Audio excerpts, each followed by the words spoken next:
Diagramme pH, les savoir-faire clés. Savoir-faire 3, déterminer une grandeur thermodynamique comme un potentiel standard ou un produit de solubilité.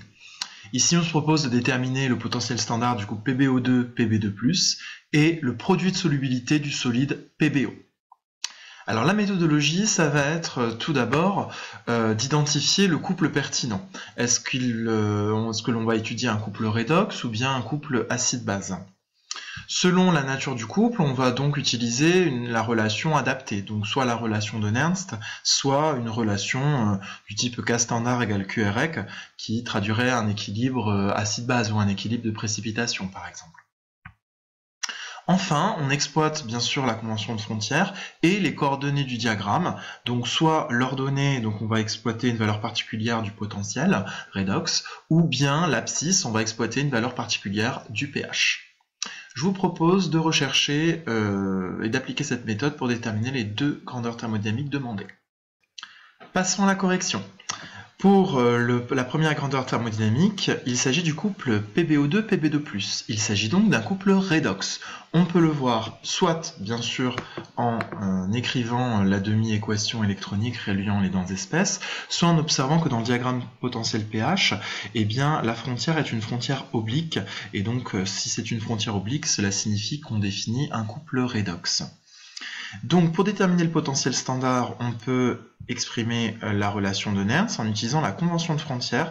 Ici, Pb2+ à la frontière vaut la concentration de tracé qui vaut ici C standard. Donc on a montré dans une vidéo précédente qu'on avait cette équation de la frontière pour le couple PbO2, Pb2+. On va exploiter un point astucieux du diagramme potentiel pH, notamment le point où le pH vaut 0. En effet, quand le pH vaut 0, le potentiel du couple s'identifie au potentiel standard. Et donc, par simple lecture au niveau de la frontière, ici, à pH 0, le potentiel vaut 1,5 volts, donc on en déduit la valeur du potentiel et du potentiel standard à ce point qui vaut 1,5 volts. Déterminons maintenant le produit de solubilité de PbO. Quand on détermine un produit de solubilité ou une constante de dissolution, on va considérer l'équilibre de dissolution d'un solide, donc ici PbO. Donc on ne va pas considérer un équilibre, enfin en tout cas une demi-équation redox, donc on ne va pas s'intéresser à une frontière qui définit un couple redox. On va s'intéresser à une frontière qui définit un couple acide-base. Donc ici, la seule frontière qui peut nous être utile, c'est cette frontière verticale qui définit un couple acide-base. En effet, on le voit en écrivant par exemple la réaction de dissolution de PbO. Ici, on voit que cela met en jeu des protons. PbO capte H+, il joue le rôle de base pour former Pb2+ lors de la dissolution. Je l'ai écrit dans ce sens pour pouvoir définir le Ks, puisque je vous rappelle que le Ks, la constante de solubilité, est associée à l'équilibre de dissolution d'un solide. Donc ici, c'est ce que j'ai fait. On va exploiter la frontière, et notamment la coordonnée au niveau de l'abscisse. Donc, ici, on remarque que le début de précipitation s'effectue pour un pH égale 6. Donc si on exploite la condition de début de précipitation, on va pouvoir écrire que K standard, qui s'identifie à Ks ici, est égal au quotient réactionnel à l'équilibre.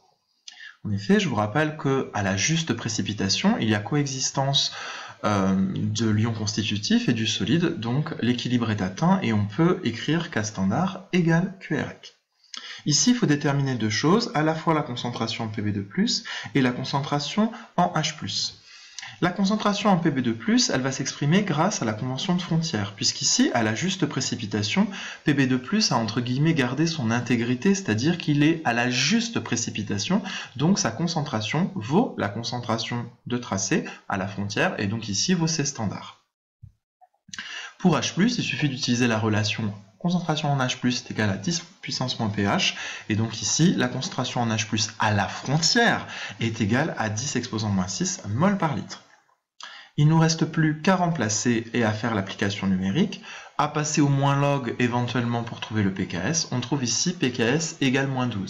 Un dernier commentaire, ici on trouve une constante de dissolution très élevée devant 1, 10 exposant 12. En fait, la raison pour cela, c'est que c'est en fait une constante de dissolution apparente.